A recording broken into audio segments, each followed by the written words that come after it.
A single word. That's all that was left in one of history's oldest and coldest case files. No note, no grave, no goodbye. Just 7 letters.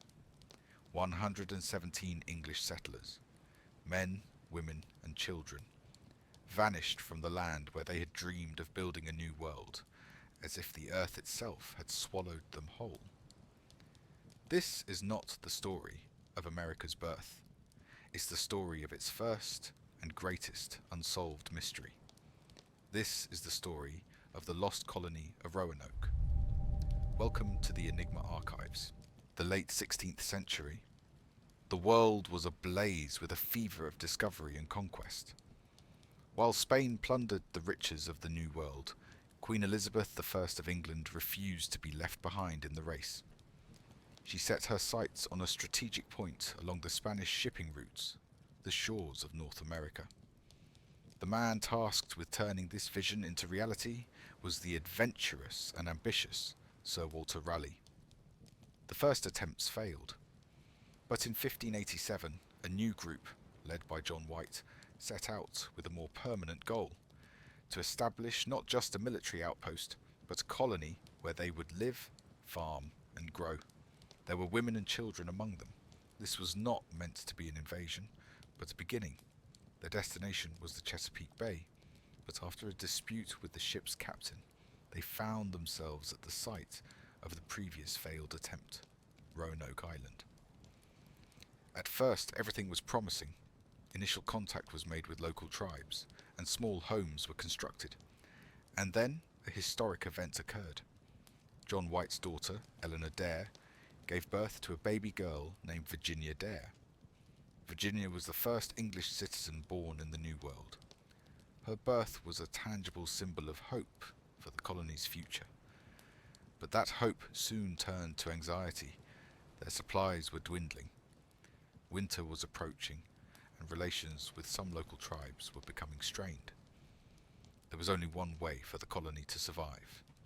Someone had to return to England immediately to bring back aid and supplies. The man who undertook this perilous mission was none other than the colony's governor and Virginia Dare's grandfather, John White. Before he left, he made an agreement with the colonists. If they were forced to move from their location due to danger, they would carve the name of their new location into a nearby tree. If they were taken by force, they would carve a Maltese cross next to the name. Promising the swiftest possible return, John White set sail. He had no idea he was leaving his family and his colony behind, forever. White's journey home turned into a disaster. Upon arriving in England, he found himself in the midst of a massive war with the Spanish Armada. The Queen, facing the Spanish threat, refused to allow any able-bodied ships to leave port. White was trapped in England for months, which turned into years. His heart and mind were across the ocean, with his daughter, his granddaughter, and his people. 3 long years later, in 1590, he finally secured passage back to Roanoke. He was approaching the island on what would have been his granddaughter Virginia Dare's 3rd birthday. But as the shore came into view, a sense of dread washed over him. There was no smoke rising from the settlement's chimneys. There were no sounds, no activity to greet him. The island was wrapped in an eerie silence. When he stepped ashore, the scene confirmed his worst fears. The colony was gone. The houses had been dismantled, not hastily but carefully. The defensive palisade built around the settlement was still standing, but inside there was no one.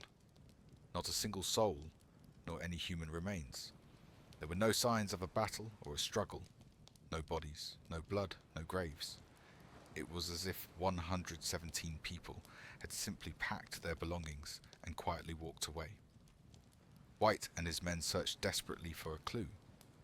And then they found it. Carved into a main post of the outer fence was a single word, Croatoan. Just that. There was no Maltese cross beside it, which would have signalled danger according to their agreement. On another nearby tree, the letters CRO were carved. What did it mean? destination? A warning? Or the key to a secret? Croatoan was the name of a nearby island and the native tribe that lived there, a tribe that had maintained friendly relations with the English. It was the most logical clue. The colonists must have gone there for shelter. White immediately wanted to sail south to Croatoan Island. But fate, once again, intervened. A massive storm erupted, snapping the ship's anchor cables and making the expedition impossible. With supplies running low and morale shattered, the crew refused to take any more risks. The ship turned back to England. John White would never return to America.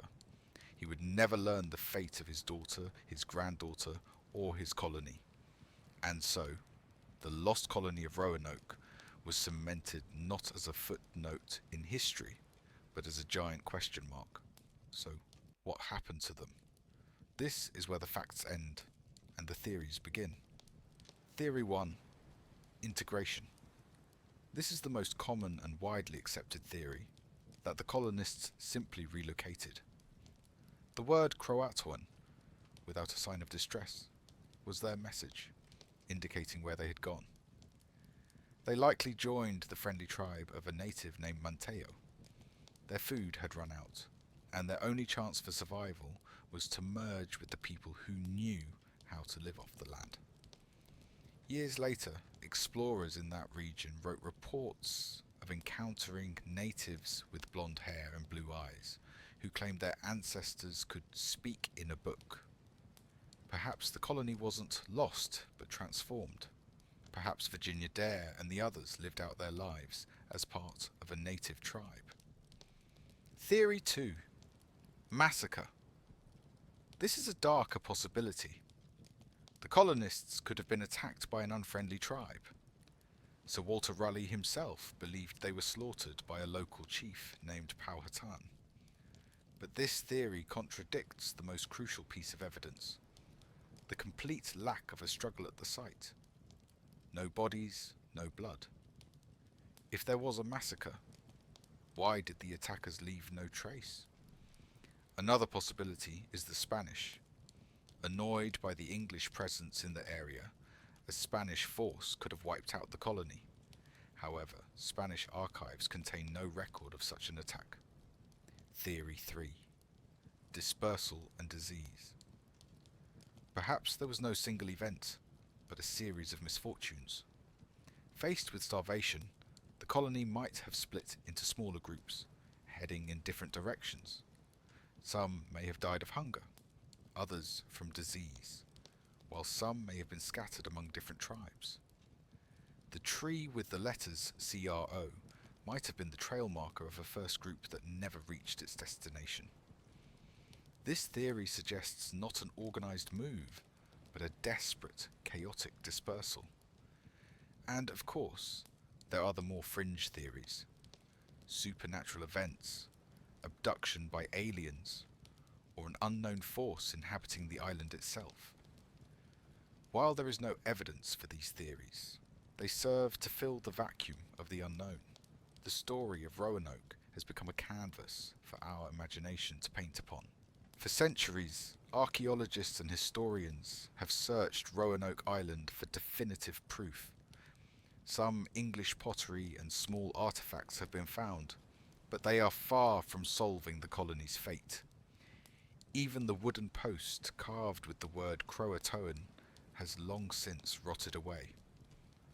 All that remains is the story and the endless questions. The Lost Colony of Roanoke is a haunting reminder of the fragility at the dawn of an empire. It shows us the power of nature and the unknown in the face of our greatest ambitions. The fate of 117 souls remains a secret, locked away in the depths of history. Were they assimilated into a new tribe? Were they consumed by the wilderness? Or were they erased by an enemy from across the sea? We may never know the answer for certain, and perhaps that is the power of the mystery. It reminds us to keep asking questions, to keep searching, and to keep seeking the truths hidden in the shadows of the past. What do you think happened to the Roanoke colonists? Which theory makes the most sense to you? Or do you have another possibility in mind? Share your thoughts in the comments below. Until the next investigation from the Enigma archives, keep questioning.